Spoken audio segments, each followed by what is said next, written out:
Hi, this is John Hartz, and welcome to episode 35 of Left Turn Albuquerque and the beginning of the grand finale for our look at the Looney Tunes Golden Collections with Golden Collection Volume 6, plus 5.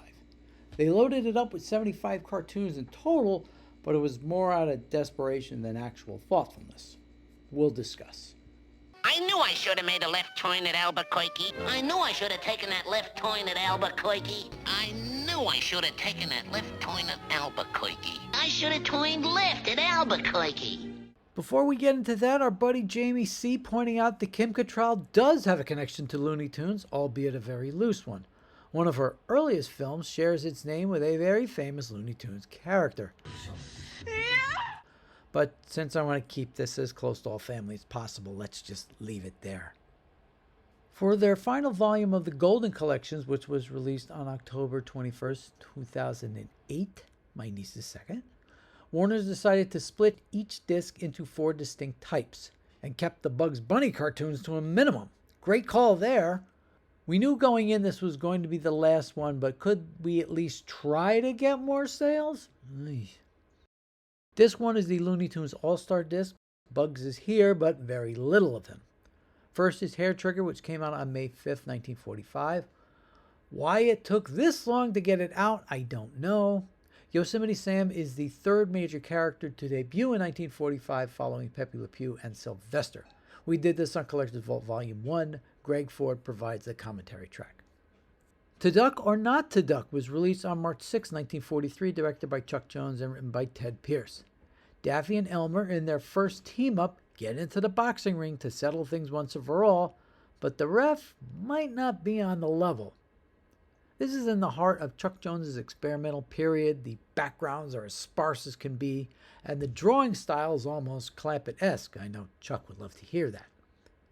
The dog's also an interesting character, presaging Barnyard Dog and Charlie by a few years.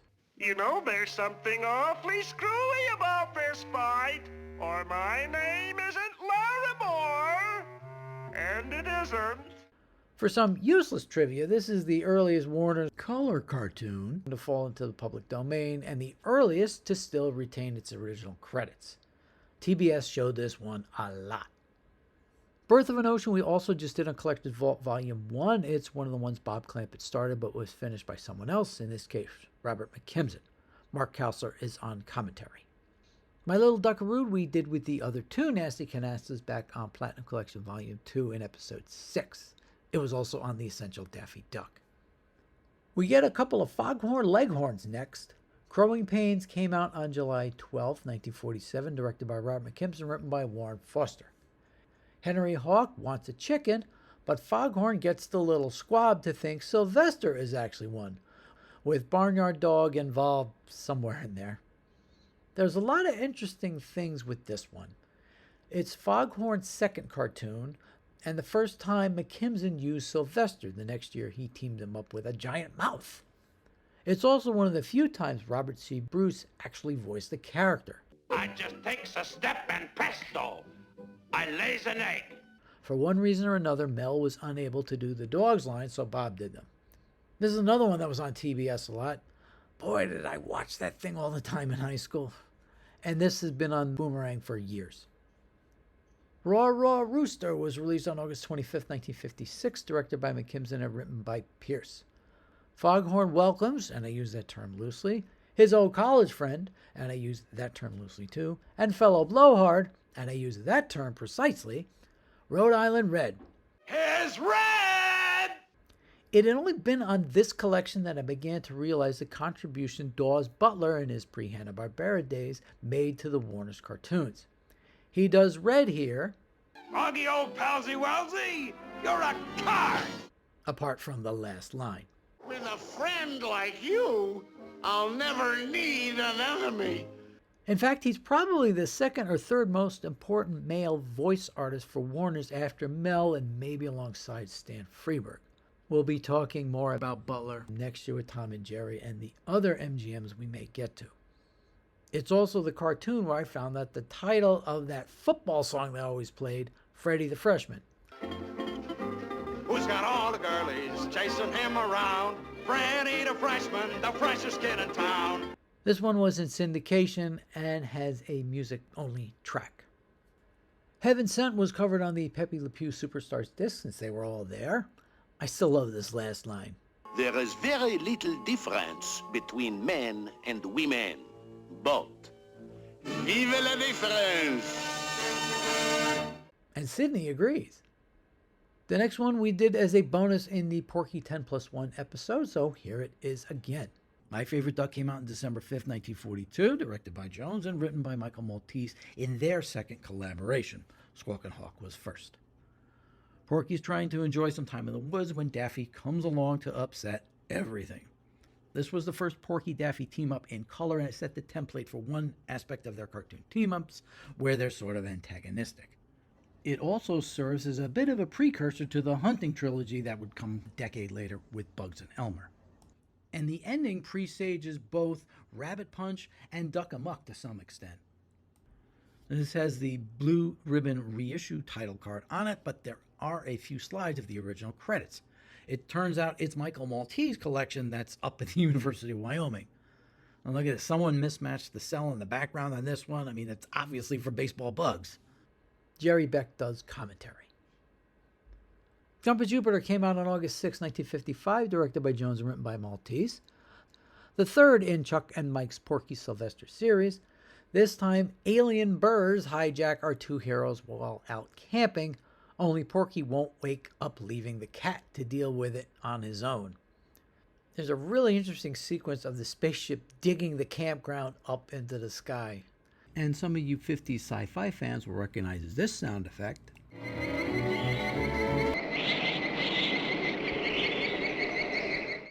The birds returned a few years later in Hairway to the Stars as the Instant Martians. This one was in syndication first, but ended up on ABC in the 80s and 90s. This also has a music-only track.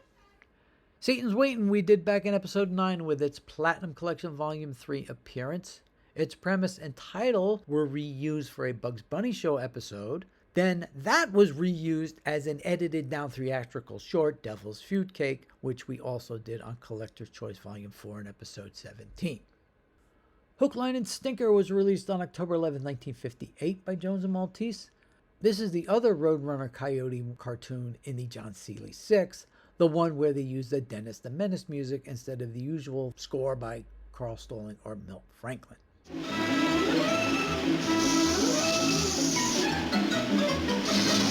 There's also a few cuts Hanna-Barbera was also using around the same time.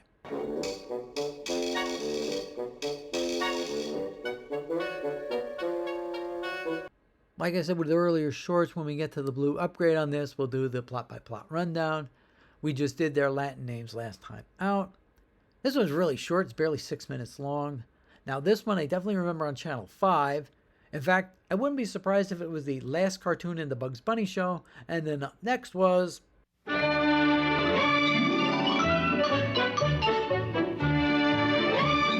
Bare Feet came out on December 10th, 1949 by Jones and Maltese again. The Three Bears are back. This time Pa wants them to work out the old vaudeville act. An excuse for a bunch of great sight gags revolving around stagecraft. Its premise and final gag are very reminiscent of one of the Popeye cartoons, Putting on the Act. I think this one was syndicated when it did get shown. It was definitely on the WB at one point. The next two we did in episode 8 since they were on disc 1 of Platinum Collection Volume 3, just in reverse order. Doggone South was released on August 26, 1950, again by Chuck and Mike. This was the first of 2 appearances of Charlie Dog without Porky, but we'll see them together again soon. And the last of 2 appearances for Colonel Shuffle from Mississippi Hare, this time voice work done by Mel. Get off on my plantation, you carpetbagger! A Ham and Roll came out on New Year's Eve, December 31st, 1949, 3 weeks after Bare Feet. This was the last cartoon of the 40s, obviously. Even though we did this, there's more info to go over. First, as I noted earlier, there's a lot of Shakespeare references in here from Romeo and Juliet. Oh, Romeo, Romeo, wherefore art thou, Romeo? Julius Caesar. Friends, Romans, countrymen, lend me your ears. Richard III. A horse, my kingdom for a horse. and, of course, Hamlet. To be or not to. Second, it was supposed to be directed by Art Davis, and he did start it. But his production unit was dissolved back in November of 1947. They had actually stockpiled enough for 2 years' worth of releases. Robert McKimson took it over and finished it up. Last of the main cartoons on the disc is Orphan and Orphan, released on August 13, 1949. Jeez, a lot of 49s on here. Yet again by Jones and Maltese. Charlie Dog latches onto Porky again, this time in the form of a farmer. I love how Charlie tries to ingratiate himself, but just ends up taking over. There's also a pretty funny twist ending. Now, someone on the internet created a meme of one part of this. And as someone who was in Manhattan on a certain day in September in 2001, I was way uptown, but still, it still gets me a little unsettled. Look! It's the towers! They're falling! This was in syndication. But wait, as a surprise for the last volume, Warner's added 15 bonus cartoons scattered over the 4 discs, though not in restored form. Kind of what they were doing with the DVD extras on those discs. So here's the 4 on this disc, all of which we've done and in restored form. Sniffles Takes the Trip we did on the Mouse Chronicles episode, number 16. Hippity Hopper was on the Sylvester Superstars disc. We did in episode 23. Rabbit Rampage was on Collector's Choice Volume 2, so for us, episode 4. And Boyhood Days, released on April 20th, 1957, we did on Platinum Collection Volume 1 with the other Ralph Phillips cartoon, From A to Z, which came out on October 16th, 1954. We'll talk about this a little later. Also included are 2 more TV specials. Boy, I love when they showed up on TV back in the day. Bugs Bunny and King Arthur's Court by Chuck Jones, and Daffy Duck's Easter Egg Excitement by DePatie Freeling. The first one I remember watching, the second one I don't, but have seen it more often since. When it first aired on February 23, 1978, the Bugs one was called A Connecticut Rabbit in King Arthur's Court, then was changed to the one I mentioned. It's a fairly straightforward adaptation of the Mark Twain story with Looney Tunes characters, Daffy being King Arthur, Yosemite Sam as Merlin, etc. Unlike most of the other specials, this one does not have any previously released cartoons edited in or was later broken up into small pieces like the 2 from last volume and the next one. Now, as mentioned, the Daffy special also received a name change. When it was first on NBC on April 1st, 1980, it was called Daffy Duck's Easter Show. Later airings were under the other title, changed title sequence and all. Even though I don't remember it from back then, its individual cartoons have been in regular rotation since the Cartoon Network days. Well, 2 of them anyway. The Yoke's on You features Daffy and Sylvester ending up with a golden egg laid by Miss Prissy after Foghorn told her to lay a turquoise one. The Chocolate Chase features Speedy Gonzales trying to get chocolate out of Daffy's factory. And Daffy Flies North has the duck trying to find an easier way to head south for the winter and ends up battling with that horse from the Pink Panther cartoons. I mean, hey, it is a DePatie Freeling. Now, the first and third have been in Boomerang's rotation for years, but surprise, they don't show the Speedy one. However, MeTV has shown it quite a bit. Now, when I first rewatched them, I didn't think either of them were all that good, and the Daffy Duck one reminded me of those DePatie Freeling cartoons from the mid-'60s. But back then, that was kind of all we had as far as primetime cartoons went. The King Arthur special was recently part of MeTV Toons Bugs Bunny Birthday Marathon, and I appreciate them for trying to do something different. And the Daffy one I've pretty much just gotten used to since I've seen it so much over the past 7+ years. Disc 2 is titled Patriotic Pals. That suggests a lot of war tunes, and for the most part they are, with 3 exceptions that sort of relate to a patriotic theme. With one exception and the brief mention of another, we haven't done anything on his disc, so for the one we already did, I'll go ahead and do it again, focusing on a different aspect of it, and do the full rundown for the other. To go along with that, I actually hadn't seen many of these before this disc. We start with Herr Meets Hare, released on January 13th, 1945, directed by Fritz Freeling and written by Michael Maltese.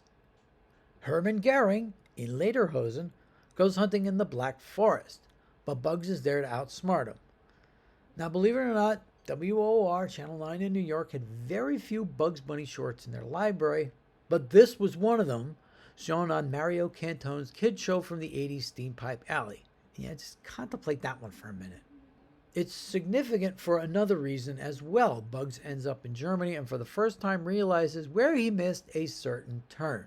Say, I knew I should have made a left turn at Albuquerque. And also, we finally have all 4 left turn at Albuquerques from digital, replacing all the ones that Shawprint had there. Bugs also appears as Brunhilde on a fat horse as Wagner plays, and Gehring puts on a helmet with horns. Need I say where this particular image turned up again? Remember, Maltese wrote that too. Lots of dancing in this segment also points to Frizz's hand. Now here's hoping for Bugs Bunny nips to nip soon. I said it then and I'm still hoping now. Anyway, Greg Ford does the commentary. Following up on the finale of that cartoon, Russian Rhapsody came out on May 20th, 1944, directed by Bob Clamp and written by Lou Lilly. Hitler goes to bomb Moscow personally, but the gremlins from the Kremlin are there to sabotage the mission. Wow. If you thought Mario Cantone as a children's host was tough, try contemplating this one. Enemy of my enemy is my friend. Once you get beyond seeing what you're seeing, it's the usual Clamp and insanity. The gremlins are all caricatures of the denizens of Termite Terrace, including Leon Schlesinger, Chuck Jones, Friz Freleng, Michael Maltese and Ted Pierce, Henry Binder and his distinctive hair, and Clampett himself. He's the one with the pickaxe. This is the one we've done already from Platinum Collection Volume 2. Mark Kausler provides the commentary. Daffy the Commando was released on November 20th, 1943, done again by Freleng and Maltese. Just like the title says, Daffy's a commando who goes behind enemy lines to mess around with a couple of Nazi vultures, including little Schultz! Wonder if this inspired Hogan's Heroes too. Now, Friz doesn't get the chance to throw in as many musical gags this time around. I think I saw this on the Cartoon Network Toonhead special on the World War II cartoons.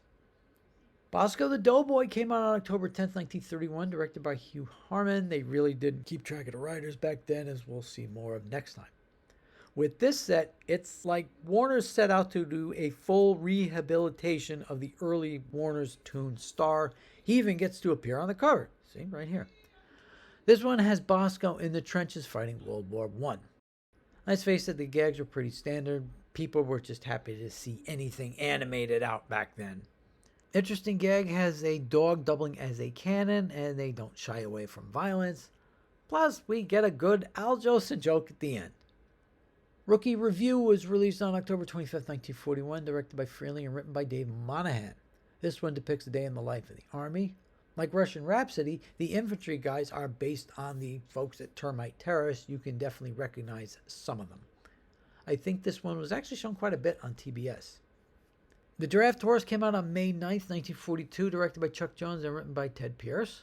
A horse signs up for the Army to prove his worth to Uncle Sam.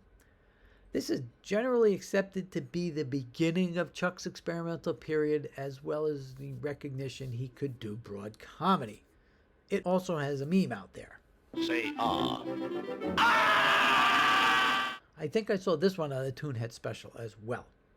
Greg Ford provides a commentary track here. Wacky Blackout was released on July 11, 1942, directed by Bob Clampett and written by Warren Foster. Some black and white Clampett madness on how they're dealing with the war down on the farm. It's interesting for the appearance of a proto-Tweety, except for the gruff voice here. I want to be a dive bomber. And a somewhat racy final gag about pigeons and sex. Yes, I said pigeons and sex. Hey, these weren't just for kids. The Ducktators came out on August 1st, 1942, directed by Norm McCabe and written by Melvin Miller. The rise of Adolf Hitler and fascism, as told using ducks in a barnyard.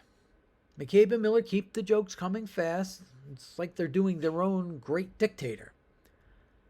I don't know, you think George Orwell may have seen this, being on an animal farm? It ends with a request for everyone to buy their war bonds that was cut out for the Sunset package, but it was restored here. The Weekly Reporter was released May 25th, 1944 by Jones and Maltese. Unique recap of wartime home front effort where an amalgamation of animation styles populate this one, including stick figures. Yeah, I never saw this one.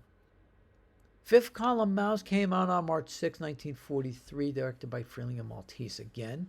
the gang comes up with this cautionary tale about appeasement. A mouse makes a deal with the cat to keep from being eaten when, surprise, surprise, the cat still wants to eat mice. I recognize one part where the mice get helmets, but nothing else. I wonder if it was in another tune. Now, according to the packaging, Jerry Beck was supposed to do the commentary on this one, but it looks like someone forgot to include the track. Meet John Doughboy was on Porky Pig 101, released right around 4th of July 1941, before we were actually in the war. More black and white Clampett and Foster madness, newsreel style introduced by Porky. It's more of the, here's how we're putting the war effort together with puns galore. For those who don't know, Doughboy was a nickname for soldiers back in World War I, like the Bosko cartoon, and it stuck into World War II. The title plays off of the Frank Capra film with Gary Cooper, Meet John Doe. Hollywood Canine Canteen was released on April 20th, 1946, directed by Robert McKinson and written by Warren Foster. A bunch of Canine star lookalikes start a USO-type canteen for the boys. Fun to pick out which star is being represented. Now, believe it or not, it's a McKimson with no real conflict. It was early in his career, though, among his first mainstream releases. LooneyTunes Wiki says it's the first, but different sources say it's a bunch of others are the first as well. One of them has to be right. Right? The last 3 official entries on the disc were funded by the Alfred P. Sloan Foundation to promote understanding of the American economy. All 3 were directed by Fritz Freeling and written by Warren Foster. First is by word of mouse, released on October 2nd, 1954. An immigrant mouse learns about mass production and mass consumption, while Sylvester tries to get the mice. Surprisingly, this got a lot of airplay on Channel 5 when I was growing up. Next was Heir Conditioned, which came out on November 26, 1955. Sylvester inherits a boatload of money. His lawyer Elmer wants him to invest it. His alley cat buddies want him to spend it on them. Now, this one features a quick cameo from one of Sylvester's frequent co-stars. It also got quite a bit of airplay, mostly on ABC. Finally was Yankee Dood It from October 13th, 1956. Elves try to convince the shoemaker to modernize and hide out from Sylvester. Boy, if I ever saw this one before this set, must have been only once. I vaguely remember the repetitive joke with the Elmer-like king with his crown always falling off. So it was probably in syndication, just not a lot in New York. This has a music-only track. This is the one disc to have just 3 bonus tunes. First is the Fighting 69th and a Half, released on January 18th, 1941, directed by Fritz Freeling and written by Jack Miller, his last at Warner's. 2 ant armies battle it out over a picnic. With the blue ribbon title card, I guessed who it was before looking it up and said Frizz, and I was right. It's one of those that I remember bits and pieces of, mostly from, you guessed it, TBS. Next is Hop and Go from March 27, 1943, directed by Norm McCabe and written by Melvin Miller and Don Christensen. A kangaroo and 2 Scottish rabbits battle for the title of Best Hopper. Pinto Colvig was moonlighting with his goofy voice here for the last time at Warner's. Yippee hop to the barber shop. And McCabe and crew hammer that point home endlessly. The kangaroo has droopy ears and a long snout. They even have him show a diploma where the word is right on there so you can't miss it. Last is Confusions of a Nutsy Spy, which was the first of 2 black and white cartoons for Porky in 1943. It came out on January 23rd, which is somebody's birthday, I know. Cop Porky and his police dog with allergies have to track down a Nazi spy who's out to plant bombs. The name spoofs the book Confessions of a Nazi Spy. To be honest, these bonus cartoons should have been part of the main package, and the 3 money tunes should have been the bonuses. But wait, as additional bonuses, we get a bunch of tunes from the short time in 1938 and 39 when Frizz went over to MGM. This is where all these mergers pay off. And this is where he got stuck doing Cast and Jarrett Kid cartoons. This is back in the days when he would still call himself Isidore, not even I. Now, we did all these as bonuses back on Platinum Collection Volume 2. I'll just name them so we don't have to go over them again. Poultry Pirates, A Day at the Beach, Captain's Christmas, Seal Skinners, and Mama's New Hat. Frankly, I would have taken 2 other war-related tunes over these. I'll add a bonus toon for disc 1 and 2 for disc 2 at the end of next episode. We'll also redo the story about what happened to the co-director of Frizz's unit over at MGM next year. Okay, some quick TV updates. First, Boomerang has slightly scaled back the nightly Looney Tunes cartoons to 90 minutes and moved it to 8:30 to 10 p.m. The 5 to 7 a.m. block is still the same. I think I mentioned Tubi has reconfigured their lineup a little bit. It's basically backwards now. It's like season 1 is 2004, season 13 is 1935, that kind of thing.